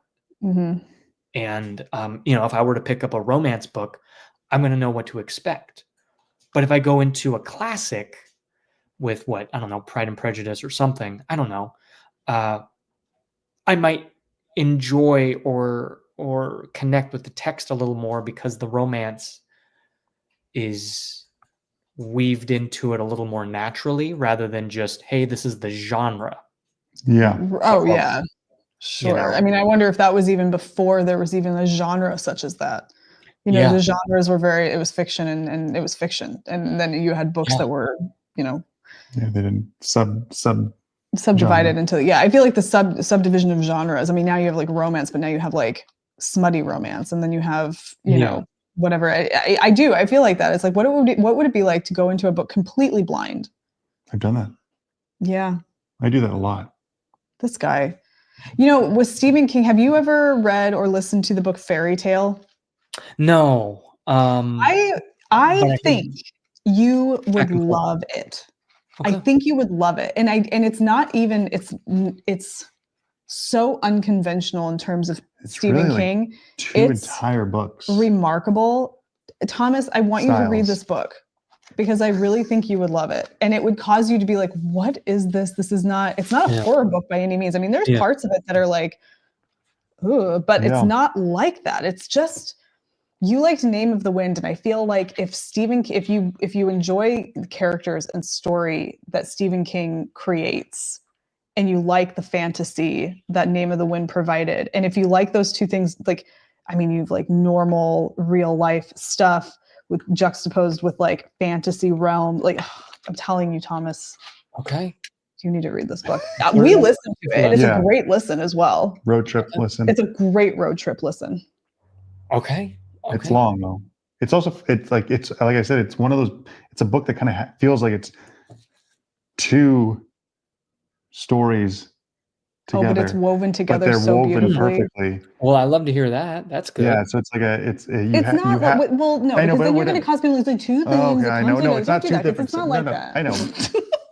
It's more like you get this whole first half. Oh, I see what you're saying. You get this really amazing story and narrative.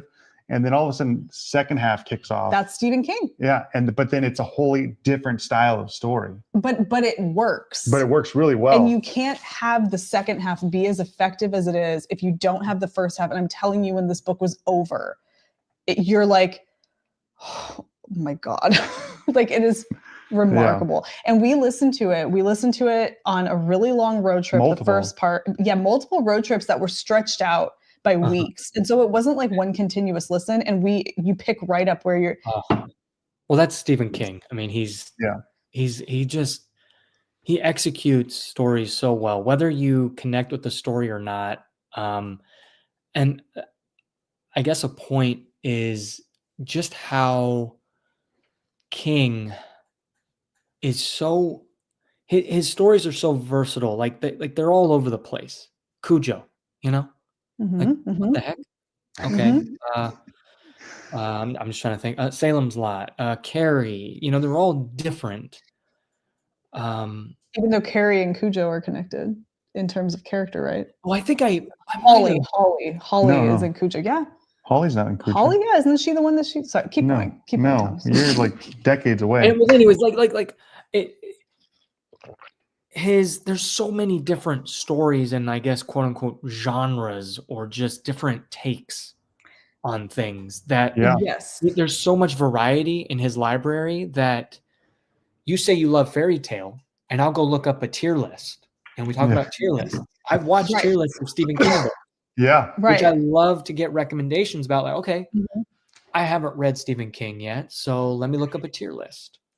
And I'll look up, let's say, 5 tier lists, and there will be different places for different books in every single video. Like, it'll just be different all over the place. Mm-hmm. People will like King's books differently and rank them differently. Fairy Tale might be number 1 for someone. It might be mid, or down here, and I just love that about King and his writing.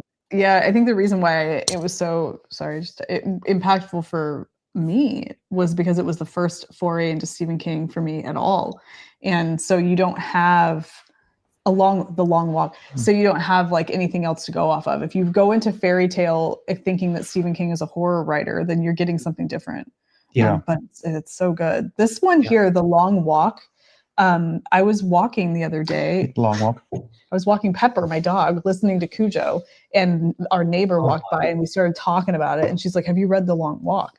And I was like, no, I haven't. She's like, that was when he was writing under Richard Bachman.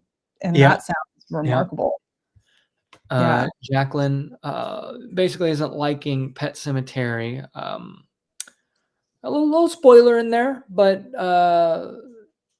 is not engaged with the writing, and then says, "I'm annoyed with the actions of these characters." Yes, fairy tale. Charlie. We were new dog parents too at that time. So no. Yeah. Really? Yeah. No. Pepper was new. Can't remember. Yeah. He's a great storyteller. Absolutely. Well, we gotta do lightning round. Favorite books. Like, we still haven't really. Okay. Well, give me 3 books each right now. Just boom, boom. Off the top of my head, Neverwhere by Neil Gaiman, Project Hail Mary by Andy Weir, and I think Lonesome Dove cracks that top 3 for me. Okay, Slewfoot by Brom, Fairy Tale by Stephen King, and the first in the Giordano Bruno books is Prophecy by S.J. Paris. Okay. Slewfoot was fantastic. Okay. I don't know why that didn't come up earlier. I know. That's a good one. Name of the What Wind. about you? Wheel of Time, even though it's a series. I mean, books 1 and 14 will stay with me forever. All the Pretty Horses. I know Lonesome Dove is going to be, it might. I know I get ahead of myself, and I did that with Boy's Life, but the more I think about it, Boy's Life, just when I want to rank something, it's not quite there. It might be top 10. You really liked that one. I loved it. Yeah. But I thought it could take number 1, but you get emotional, you get excited when you're in the midst of it. Sure, yes.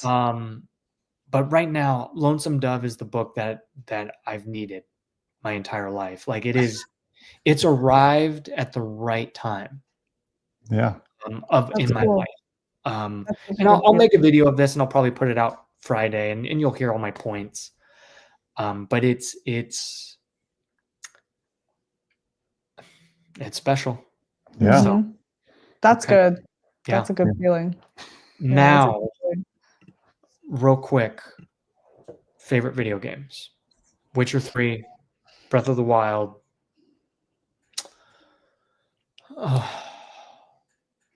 Yeah. We've done this before. Okay, you go. What are your favorite? Red Dead 2, Witcher 3, and I would say Last of Us. Probably.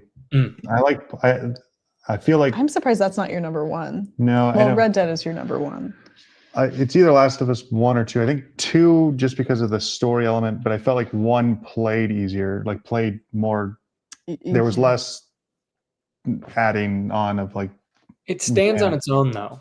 Yeah. Mm-hmm. And it's a simple story. Whereas 2, I think, spread itself a little too thin. It could have been.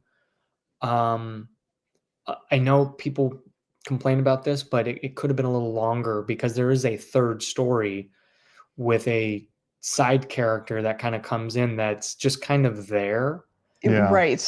Whereas it could have been, but it definitely had pacing issues, I felt. Yeah. Have you watched this? 1 was perfect. Yes. Yeah. I thought so too. I haven't watched it too. So we've only watched the first season. I'm afraid to watch the second season just because I don't know if I want to go through that pain again. And especially because we've got Pedro Pascal, and like he's a great Joel, and I just don't know if I'm ready for. I should say no more. What are your 3? My 3. My top, in terms of like most impactful, was Red Dead. Yeah. Absolutely. Yeah. But it is neck and neck with The Witcher 3. For me, there was something about that world and that music and all the side quests and how real those characters were, and and I think it helped a lot too, because I was watching a lot of those videos about the things that you can find in Witcher 3, and you're like, oh my God, this world is huge, and they put so much time into adding all the detail that made it so much richer than it could have been. And so I would say that. And then I think my third I don't know, it's tied. So Last of Us 1 was so good, but I really loved Alan Wake 2. Yeah. I thought it was so good. Yeah. It was weird and Creepy. wacky and creepy, but like it was so entertaining, and it got you going. Like you get spooked because of how fast and fierce the Taken are. But the story was like, you get to a point where you're like, I have no idea what you're talking about, but I am 100% invested. Exactly. And yeah, You're in it's it. so good. You're not confused to the point where, okay, I'm spending too much energy trying to figure things out, but No, not at all. Yeah. It's like I know what's going on. I couldn't explain it for anything, but I'm with you. I get it. We're good. And then we started playing Control. Are you familiar with that one? I have it, and I really want to play it because I know fun. Remedy and Sam Lake he loves this interconnectivity, little Easter eggs, and there's nothing without reason and purpose. No, not at all. And like I think, and the way that it's remastered right now, it's beautiful. It's you can't even tell the difference. And like the character Ati, the janitor, he's in Control, and it's kind of just a cool connection point. And because you have these like machines or whatever, the Federal Bureau of Control or whatever in Alan Wake 2. And that's I know that might have been impactful for me if I had played Control, but sometimes it's fun to play out of order. Yeah, we played Alan Wake 2 before, so it was. We played Alan Wake 1 first. Did you like it? 2. It was so much fun because it was campy, it was cheesy, and the gameplay was so fast. We beat it in like 2 nights. Oh, really? It's very quick. Okay. Honey, you liked Alan Wake 1, right? Why did you like it? Same reasons you did. It was campy and funny. Okay, same reasons. Yeah, it was just fun. But then 2 is like, whoa, big boy pants. Okay, but it still kept the campiness. It still keeps that like quirky, like humor, that kind of Twin Peaks type feel. At least that's how I kind of felt. Like it was very David Lynch, like Twin Peaks, which it was inspired by like that kind of stuff. But it had that darkness that really just, I don't know, like oppressive darkness. But I could play that. I played that. I would do it on my own, and I just loved it. I don't know. And there's something kind of cozy about it. Oh, it's perfect for fall and winter, I think. Yes. I do miss, there's a character in part 1 or Alan Wake 1 that isn't in 2, and I was a little sad about that. But I don't think that character would have, I don't know, I'm curious how that character would have blended in. Sure. With 2 in that tone, and golly, we have so many questions still, and I can't wait because it'll continue. Yes. There is supposed to be. I trust Sam Lake as a writer. I think a brilliant man, a guy who takes risks, but not without, a good plan. He knows what he's doing as a writer. Is it true that they modeled Max Payne after him? Or was that just like a joke in Alan Wake? I don't know. Did he write Max Payne? I think I never really played it. I didn't either. But I do think Sam Lake voiced him. Well, so Sam Lake doesn't voice, God, what's his name? No. The cop, Alex Casey. Okay. He doesn't voice Casey. It's another voice actor who actually passed away, except for in the live action scenes where it's the guy who like is the actor of Alex Casey in the interviews with Warland Orr, that's actually Sam Lake speaking. Other than that though, it's a different actor. But I didn't know if he was, because he does that like eyebrow thing and it looks like Max. I love the dance number they did at the game. The fact that did they do it? They did it live, and they just had so much fun doing it. Oh, so cool. And you just, that's a song that, yeah, my wife and I will play in the car every now and then. That's a good one. Oh man, my friend Roach, who he and I play Fortnite. Dude, I've been on a road trip. I'm so sorry. I'll get back to you. Let's play Fortnite tonight. But yes, I did disappear once I got a Switch too. It took over his life. We haven't done this yet. Got into his brain. We never finished the battle pass. Well, my wife's working on it right now. But we'll get to it. We have yet to even attempt Fortnite. We'll do like the closest we've ever gotten is PUBG. Remember PUBG? Yeah, that game is intimidating because it takes true skill. Yes. And whereas Fortnite, I think, is a little more enjoyable, a little more easy to get into. PUBG is like you got to make sure you get your gear, and you have to know what it all is. Yeah. Fortnite, it's easy, with the colors, and it's like, okay, I'm in it. But they're doing a whole Simpsons little mini season this month, and I grew up with the Simpsons, and it's great. Yeah.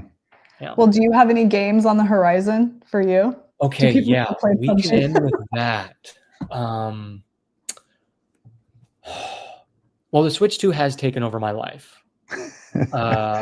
My wife and I talked about it. It's like, okay, I'll get it. We were like, should I get it?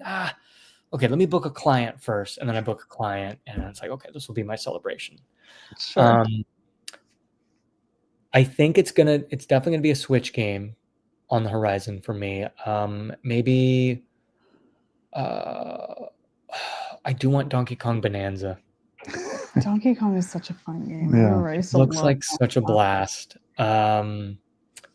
It might be, I might try, because I have one of the Donkey Kong platformers. I might try one of those, the Donkey Kong Returns. But narrative heavy games, I'm waiting to play Red Dead 2 again. That's the big one. But right now I'm in the middle of a Western. It's a great accompaniment. They were inspired by Lonesome Dove when they made that. Don't want to experience both side by side. Yeah. Sure. Want to separate them. So right now while I'm reading a deep narrative, I want to play games that have no narrative. Throughout the holidays, have fun. Mario Kart, Super Smash. And then once I'm done with Lonesome Dove, I'll see how I'm feeling, and I think that'll be the big one. Either Persona 5 or Red Dead 2. That's cool. Persona 5 is one I've been seeing. I see people talking about that one. Mm-hmm. Do you like JRPGs? No, I don't think they're as easy for me to kind of get invested in. I don't know. Like, is it like a true like RPG type game? Yes, but the RPG element those elements are kind of hidden. Oh, okay. Behind the life sim. Oh, okay. But it's you talk about a game that is, I don't want to say to disservice it or bash it, but it's almost like a visual novel. Oh, okay. Of a game. Sure. But it's heavy RPG elements, but they're tied behind, the everyday life. So say I want to, I want to go do laundry. That's going to have an impact. I want to go hang out with a friend. That's going to have an impact. Okay. You talk about being a reader and being a slow, methodical reader. I think Persona 5 is a phenomenal game. And Persona 5, because I don't know. I think your brother got bought that for me. Persona 5 Royal, I would recommend. It's like an anime style. Yes. Yeah, that's right. I have seen. And I'm not an anime guy, but Persona has that art style that really makes me feel like a kid again. And I'm about 50 hours into that game, and it's a game you could play in bursts. It's a very long game. 100+ hours. Oh, wow. You got 9 dungeons, palaces to go through. Oh, geez. Basically, you're these high school kids that want to change the hearts of corrupt adults.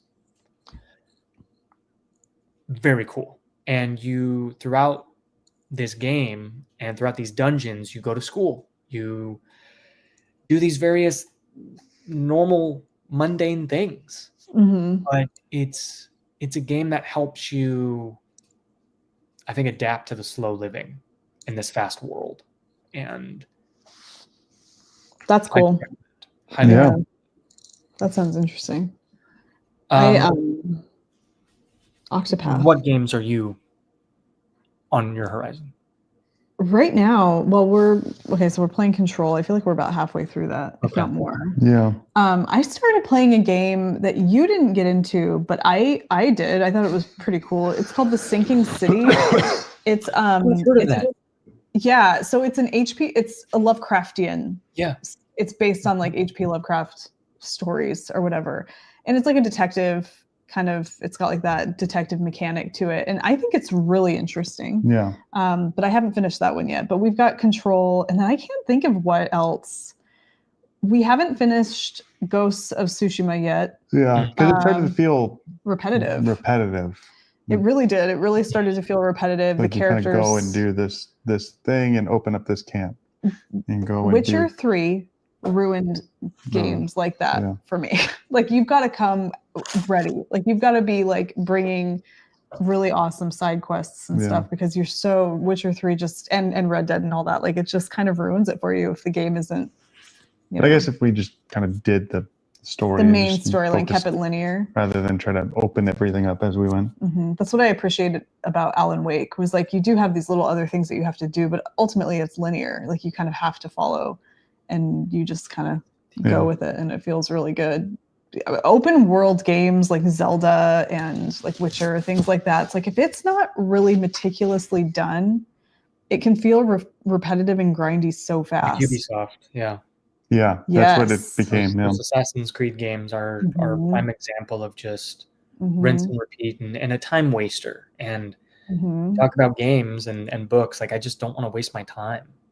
And and not feel like you're getting anywhere. When a game developer respects the player's time. And there are plenty of those games out there that are made for, for you to truly love and enjoy and cherish throughout moment to moment. And I think Nintendo, as horrible as their price model has become, they still make quality first-party games for their systems, and they don't waste your time. And by the time the game is over, nothing has overstayed its welcome. And that's what I've appreciated a lot about Nintendo games. And even little indie games too. We talk about Return of the Obra Dinn. That's another indie game that I want to play over the holidays with my father-in-law. It's like a murder mystery game about deductions. It's a game that I love that kind of play. Oh, well, great. I'll send you. Dude, I was about to just look it up. Return of the Obra Dinn. I know it's a unique art style, but it's a game that truly allows you to feel like you're a detective, like you were deducting. Oh, okay. This looks like that Lighthouse game that we played. And the indie game space is like on it right now. I feel like they've got some amazing stories, and then there's the other murder mystery game that is Curse of the Golden Idol, I think. I've heard of that one too. You could probably beat it in a sitting. I like that though. A good afternoon or an evening. We played Rat Shaker. 4 or 5 hours. Oh, wait, what? We played this game called, just an indie horror game, but we played Rat Shaker. We had some friends over. You just hold a rat. You guys need to play Rat Shaker. And if you shake it or squeeze it, it gives you power. It's just it's a one-nighter, right? It's like you do it in one night, and it's ridiculous. And weirder. Okay. Return of the Obra Dinn gets 10 out of 10 on Steam. Oh, both of those, Return of the Obra Dinn and Curse of the Golden Idol, are two prime examples of true detective games. That's cool. My friend Roach right here, he and I agreed that we're going to play it together side by side and kind of talk about it. I just haven't gotten to it just yet, but I want to experience Sinking, it with my father-in-law. Sinking City is a detective game in that regard, and it does a lot of like deduction. I'm curious to know, because I haven't played very many of these detective games, but how it stacks up to some of these ones where it kind of requires like actual deduction on your part. It's not This holding your is hand throughout it. true deduction and true puzzles. Oh, that's cool. Not like a Stephen King book where, you know, the mystery's kind of there and you're just kind of going along and going through the motions. It's, you really have to use your brain, and you don't want to take too many breaks in between play sessions because, you know, it'll impact that. Well, that was the thing about Alan Wake, kind of like what you said, like the Stephen King thing, is that as much as I loved Alan Wake, the detective aspect of it, how did you like that? Did you like the way that the mind palace worked and like the way? I was engaged all the way through. It just kind of reminded me of like Geralt doing his Batman detective thing. I mean, I felt like it was pretty, like you didn't really have to do anything. You just kind of kept clicking on stuff and it. That's the thing. There was the mystery side narratively with Alan Wake. Yeah. Where you were kind of going along with it and going through the motions with the character. But you weren't really engaging with the mystery mechanically. Right. Whereas Obra Dinn and Case of the Golden Idol, both those games, you are engaging with it fully. And it's you feel so smart when you solve things. Disco Elysium is another game that I absolutely loved. Disco Elysium. I would. It's borderline top 10 for me.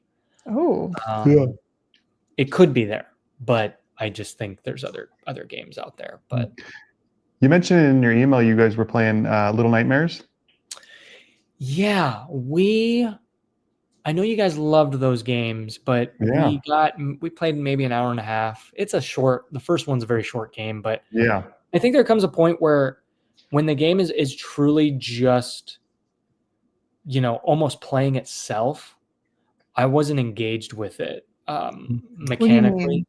What do you mean? Like, you know, Limbo and Inside, there was something tonally and mechanically that I was just really in it. Whereas Little Nightmares, it's kind of similar, but maybe I just need to try it again at another time. But that could be it. But it's funny because like as much as I enjoyed it, you know, when you like really like something, but at the same time you're fully accepting of the fact that other people will receive it totally differently. That's a game where I can totally see where people are just like, yeah, I don't jive with this. And did we feel like the second one didn't really do it? The second one didn't do it. It was cool in the way that it continued the story and it was emotional, but it didn't do the same thing for me that the first one did. But I think too, like, well, I don't know. It really just depends on when you're like when you're doing it, like where you are and what you're into. We had just gotten done playing this game, kind of like a side scroller called Valiant Hearts, which is based. Have you heard of this? It's like the World War One. Yeah, there's two. The first one was really good. The second one was short, but the first one, I mean, the first one's heart-wrenching. But we had just come off of that, and so I think it was something so different. We're like, this is kind of refreshing, like a palate cleanser. But I can see what you're saying. I can absolutely see that. Limbo was interesting, and but Inside, oh my gosh, that game like was really just, you get so absorbed in it. How'd you feel about the ending? I'm not going to spoil anything, but it was like we were kind of like, huh. Yeah. Absolutely. And you turn it off, and how long did you stare at the screen, like waiting? I don't know. You were there, and I think we were just. Yeah, the ending. I think I waited a long time. Yeah, you're kind of just like, what's happening? Yeah, it was interesting. You just want to move on, but yeah, that was an interesting one for me. That experience. This was good, but I think I need a little more character. Well, yeah, all that stuff that you go through. Thankfully, the game was short that, you don't have Yeah. to worry about all that. But anyways, I would love to keep talking, but I have to prep for my call. You're That's good. okay. Our Yeah, boys are should be home we soon. keep looking out that window waiting for them Okay, to good. show Well, up. this will be perfect timing then. This was a lovely little live stream we had. I'm very Yeah, this was happy great. the folks that popped in and hung out. Yeah, we are happy to be a part of it. Thank you so much for asking us to do this. This is really cool. I would love to do it again sometime and maybe have Yeah. my wife be a part of it. Yeah, We she was should. pointing. She's like, yeah. Yes, She's we just had a absolutely should. long work week, so Well, maybe we can do the next one. We can do it on ours, or we can do. I don't care. we'd love it. I think this kind of Yeah. stuff is so fun, just to Yeah. hang out. Chat. Yeah. Yeah, we're just an email away. That's for sure. Okay, well, I've got it, and we'll keep in touch for sure. But we'll end the stream here, and then we'll say goodbye in the little studio here. But thank you all to for tuning in and hanging out. Yeah. And, Yeah, absolutely. we'll this won't be the last time. Thank you so much. Mhm. Bye, everyone.